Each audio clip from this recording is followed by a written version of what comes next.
Yeah, let's do it again.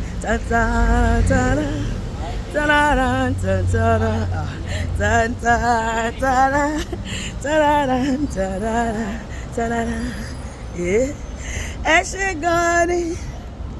Ẹ kú ìtọ́jú mi, Olúwa mo mọ̀re, mélòó gbàgbé oore rẹ̀ láyé mi o.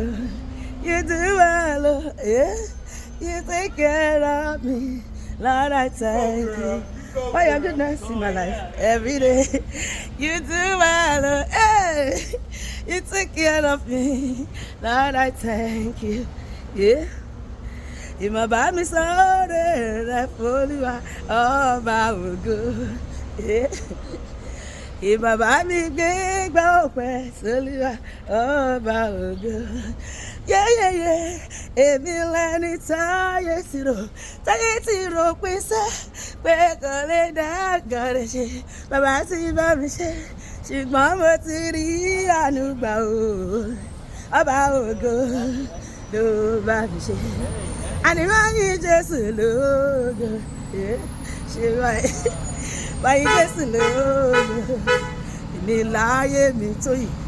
Èmi láyé mi báyìí Jésù lógo. Ọ̀dọ́dọ̀ èmi láyé.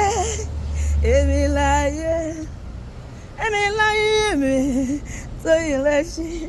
Èmi lẹ́ni táyé ti rò pín. Bàbá ẹ ṣé.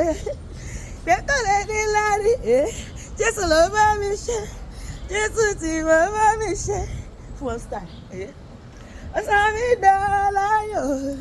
Àníwájú máa yọ. Are you dancing? Nílé rẹ̀ ò bàbá. Máa jó máa yọ.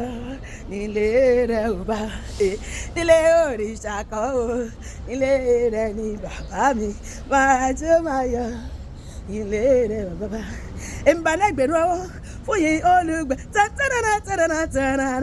Tadada.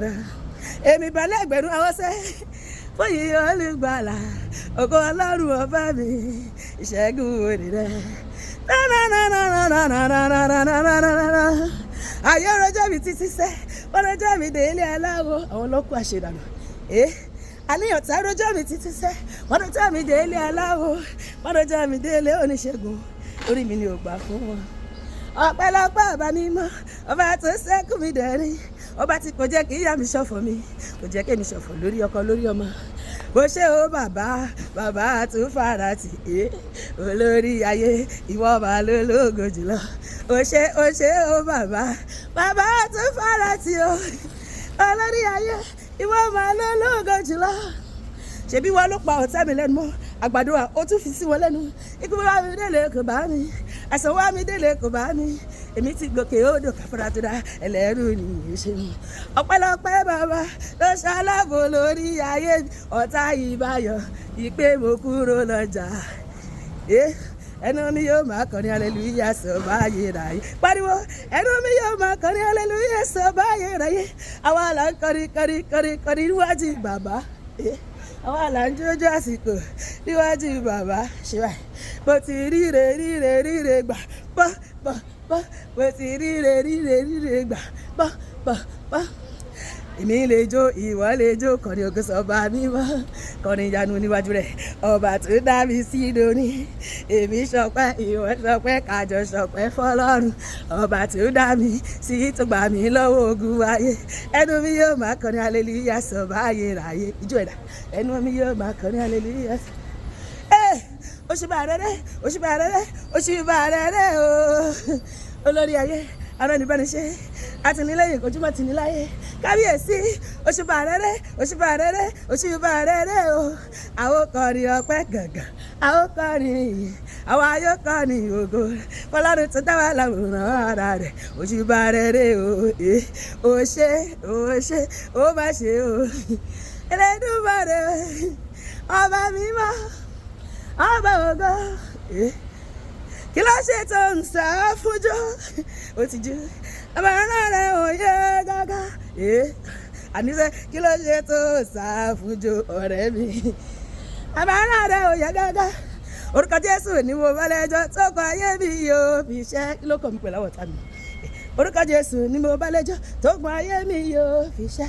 Orúkọ Jésù máa fi fọṣọ, orúkọ Jésù máa fi bora, orúkọ Jésù máa tún gbé mú káyé mi lè dá. Pariwo mo náwó mi sí Jésù.